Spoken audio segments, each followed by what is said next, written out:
د فاتحه مبارکه سوره چې د قران عظیم شان لومړی سوره ده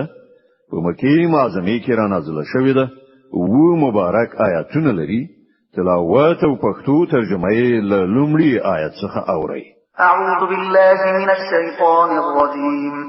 پناه وړم الله تعالی شړل شوی شیطان څخه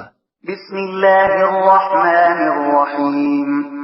د الله په نوم چې ډیر زیات مهربان پوره رحم لرونکی دی الحمد لله رب العالمین ټول ثنا ستاینه یوازې الله لره ده چې د ټول کائنات رب دی الرحمن الرحیم ډیر زیات مهربان پوره رحم لرونکی دی مالک یوم الدین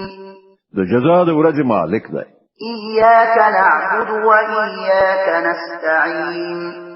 اهدنا الصراط المستقيم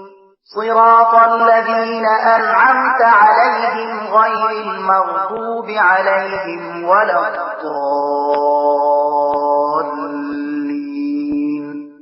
مونږ همدا ستا عبادت کوو او همدا ستانه مرسته غواړو مونږ ته سم لار وښیه د هغو کسانو لار چې تا پرې پیرزوینه کړې ده چې غوسه پرې نه ده شوې او بېلارې شوي نه دي